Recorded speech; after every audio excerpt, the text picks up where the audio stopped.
మీ బంగారాన్ని సొమ్ముగా మార్చే బాధ్యత మాది. తాకట్టులో ఉన్నా సరే విడిపించి కొనబడును. వివరాలకు సంప్రదించండి కొమూరి గోల్డ్, ఆంధ్రప్రదేశ్ మరియు తెలంగాణ. సో నేను ఒక ఇంటర్వ్యూలో చూశాను. అసలు దేవుడిని ఎప్పుడైనా తిట్టుకున్నారా, ఎప్పుడైనా దేవుడి మీద కోపం వచ్చిందంటే నాకు అసలు ఎప్పుడూ రాలేదు అంటున్నారు. సాధారణంగా మాలాంటి వాళ్ళే ఏదైనా చిన్న చిన్న కోపం వచ్చి ఏంటి దేవుడా నాకు ఇలాంటి పరిస్థితి అని తిట్టుకుంటూ ఉంటాం.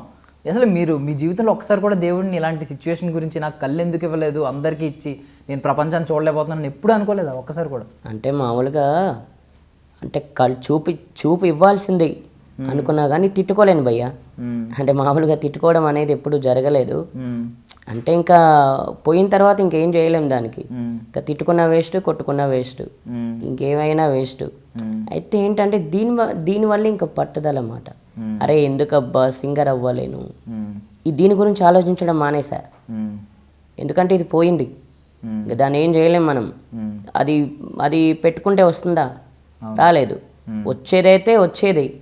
ఇప్పుడు మామూలుగా మధ్యలో ఇప్పుడు ఏదన్నా యాక్సిడెంట్ అయ్యో ఏదో అయితే పోతే వస్తాయేమో, అది కాదు కదా భయ్య. చిన్నప్పుడే పోయింది, ఇంకా దాన్ని ఎంత అనుకున్నా ఏం లాభం? అది పోయిందనే విషయం నాకు తర్వాత తెలిసింది. అరే ఇట్లా పోయింది అనుకునేవాడిని చిన్నప్పుడు. అరే బయట ఫ్రెండ్స్తో హ్యాపీగా తిరిగేవాడిని కదా, ఏంటి ఇలా అయింది అనుకునేవాడిని. కానీ ఇంక అయిపోయింది అది, ఇంకా దాని కళ అంటే ఇంకా దాన్ని అయిపోయింది, ఇంక మనం ఏం చేయలేం దానికోసం.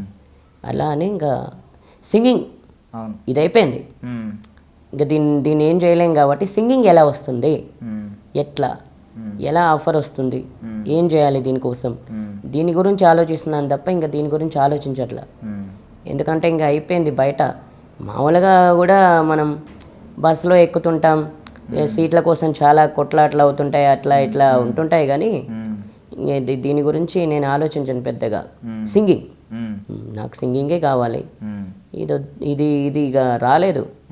వచ్చేదైతే నేను ఖచ్చితంగా దీని గురించి ఆలోచించేవాడిని. ఎందుకబ్బా రాలేదని చెప్పేసి ఆలోచించేవాడిని. అది రాదు, అది అయిపోయింది.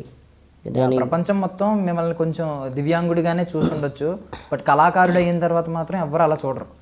ఖచ్చితంగా కళాకారుడనే అంటారు. అవును, అంటే ఇప్పుడు అంటారు. ఒకప్పుడు అంటే మామూలుగా ఏంటంటే బయటికి తీసుకురావాలి అంటే మామూలుగా ఇంట్లోనే ఉండేవాడిని కదా. కొంతమంది ఏంటంటే మామూలుగా అయితే ఎవరైతే అనలేరు, వచ్చేవాళ్ళు, పాడించుకునేవాళ్ళు, చేసేవాళ్ళు.